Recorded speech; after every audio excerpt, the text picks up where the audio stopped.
Welcome to The Explainer. So let's just dive right into this, shall we?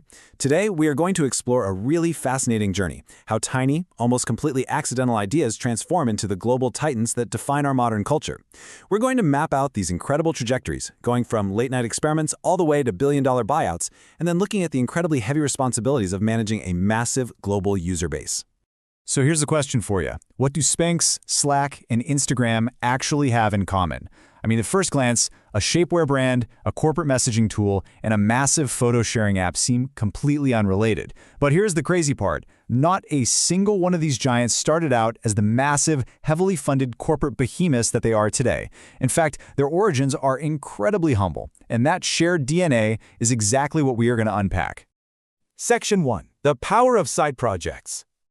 You know, there is a really fascinating contrast between a scrappy side hustle and a full-blown startup. A side project is all about that after-hours experimentation. It's about bringing a spirit of adventure back into your life when your 9-to-5 day job might be a little lacking in that department.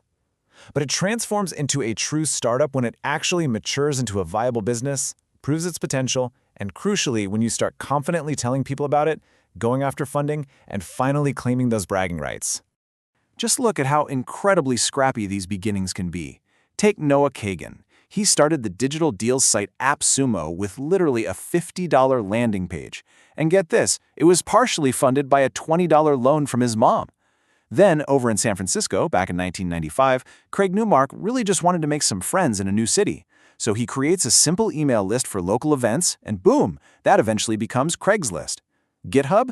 That just began as a weekend coding project for developers who were frustrated with open source sharing, well before Microsoft swept in and bought it for a staggering $7.5 billion. And then there's Slack. Stuart Butterfield was actually trying to build a video game. The game totally failed, but the internal chat tool his team built just to communicate with each other, that survived, and eventually it sold to Salesforce for nearly $28 billion. Wild, right? Moving on to Section 2, Bridging Ideas to Reality. Let's take a look at the incredible origin story of Sarah Blakely, the self-made billionaire behind Spanx. So, the story goes, she was just really unhappy with how traditional pantyhose looked under white pants for a party she was going to. She had absolutely zero background in fashion design or manufacturing, none. But instead of just complaining about it, she used that frustration to create a performance goal. She literally cut the feet off her pantyhose to solve her own problem. And that one simple, practical aha moment? It birthed the billion-dollar shapewear empire. Now, to understand exactly how Blakely pulled this off, we can look at the bridge methodology, created by Caroline Miller. Taking an idea to $1 billion is obviously a daunting concept, to say the least, but this framework provides a fantastic cognitive anchor. It breaks the whole massive puzzle of startup execution down into 6 distinct, actionable phases.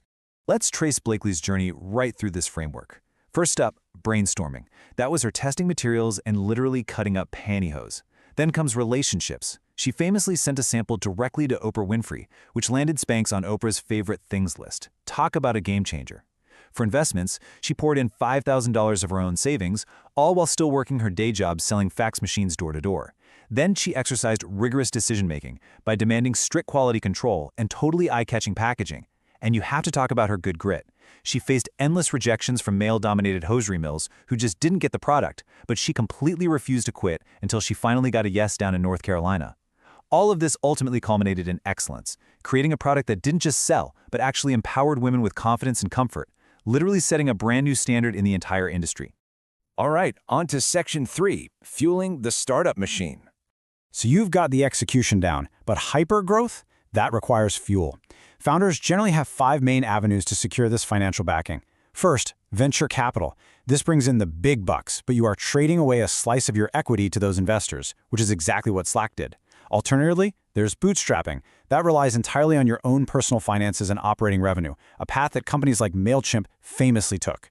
Or you could turn to crowdfunding platforms to raise community funds. That is exactly how Oculus VR got its start. You might also seek out angel investors, wealthy individuals like Jeff Bezos, who are willing to take a personal financial risk on small businesses.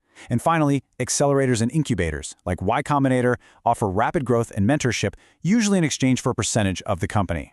To really grasp the sheer scale of the money moving around in just the venture capital space alone, consider this number: $156.2 billion. According to PitchBook data, venture capitalists invested this massive sum into US-based startups in the year 2020 alone.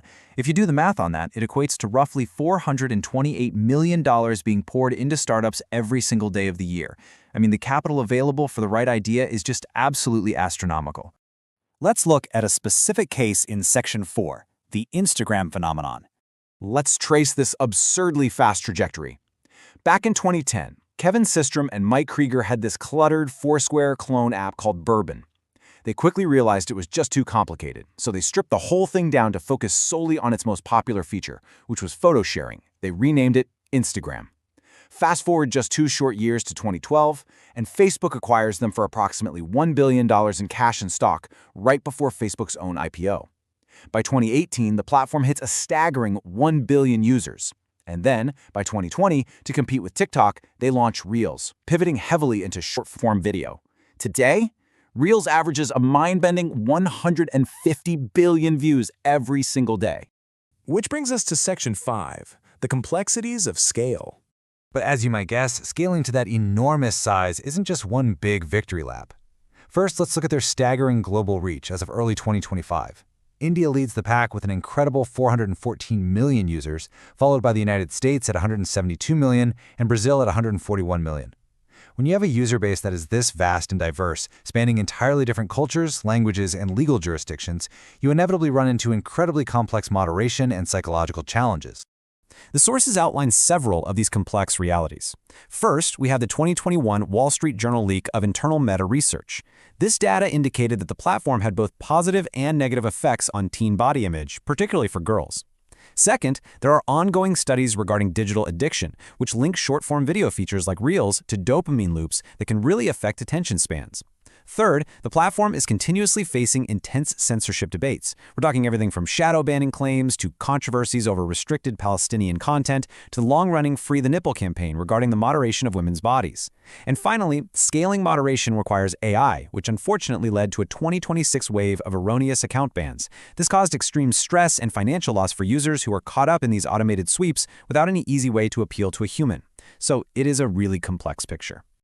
So that leaves us with a pretty massive question. From a scrappy $50 landing page or a weekend coding project to an absolute empire shaping global culture, is scaling to 1 billion users the ultimate entrepreneurial dream, or is it a profoundly complex burden?